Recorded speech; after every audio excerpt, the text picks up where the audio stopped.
हाय, आज मी लच्छा पराठा करणार आहे। त्यासाठी हे गोळा तयार करून घेतलेले आहे। पहिल्यांदा गव्हाच्या पिठामध्ये थोडेसे मीठ व तेल मिक्स करून छानसे पीठ मळून घेतलेले होते। एक 15 मिनिटांसाठी ते ठेवलेले होते। त्यानंतर त्याचे असे गोळा तयार करून घेतलेले आहे। ह्या पराठ्यामध्ये घालण्यासाठी एक बारीक चिरलेले कोथिंबीर घेतलेले आहे, जिरेपूड घेतलेले आहे, परत ओवा घेतलेला आहे हाताने क्रश करून, परत थोडंसं तिखट लागण्यासाठी मिरेपूड पण घेतलेले आहे आणि आतून लावण्यासाठी तेल व वरून भाजण्यासाठी तेल घेतलेले आहे। लाटण्यासाठी थोडंसं काळं पीठ घेतलेले आहे।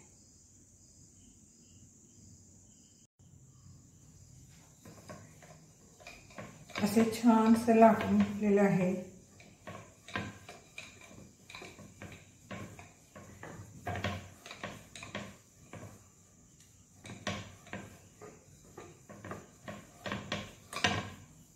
त्याला आता तेल घालायचं आहे, तेल लावायचं आहे छानसं।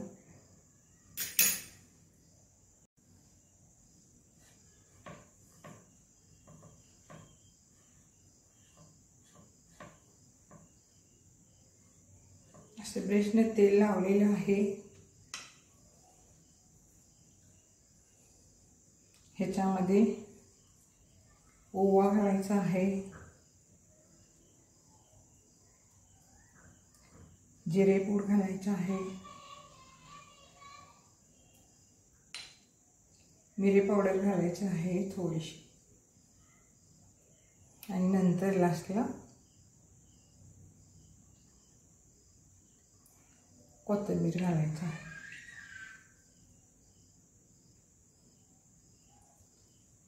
आता ह्याचे असे घडी घालायचे आहे,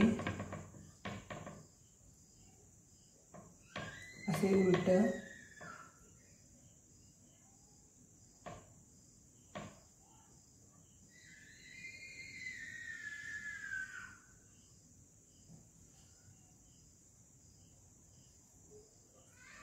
असे शेवटपर्यंत असं घडी घालायचं आहे।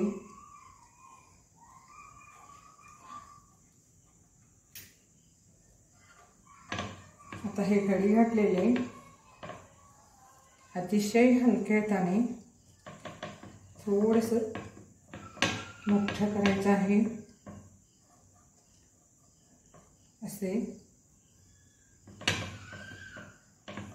त्यानंतर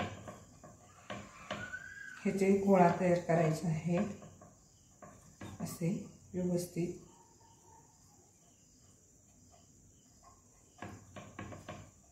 शेवटचंही असे खाली चिकटवायचे आहे,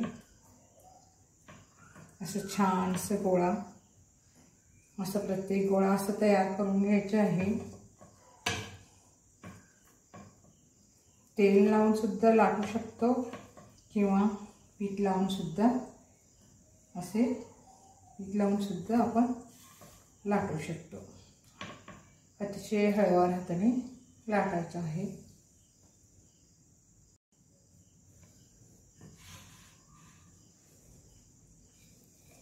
असे छान अतिशय हळव्या हाताने आपण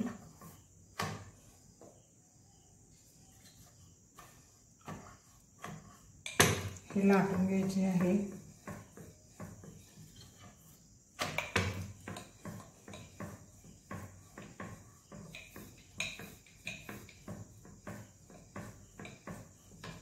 आपल्याला पाहिजे तेव्हा पातळ, पाहिजे तेवढे आकाराचे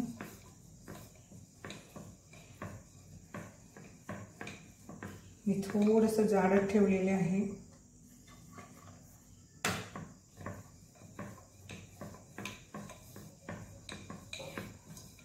हळूवार हाताने लाटलेले आहे। आता हे भाजून घ्यायचे आहे। असे दोन्ही बाजूला तेल लावून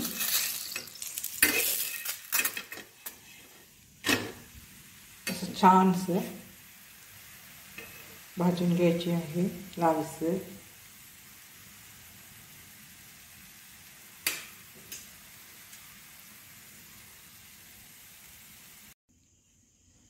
असे चारही गोळे लाटून घेऊन भाजून घेतलेले आहे. अतिशय छान मऊ व्यवस्थित पराठा तयार झालेले आहे. हा पराठा तुपाबरोबर, शेंगदाणे चटणी ह्याच्याबरोबर पण खाऊ शकतो किंवा दह्याबरोबर सुद्धा आपण ह्याची स्वाद घेऊ शकतो. तयार छानसा लच्छा पराठा.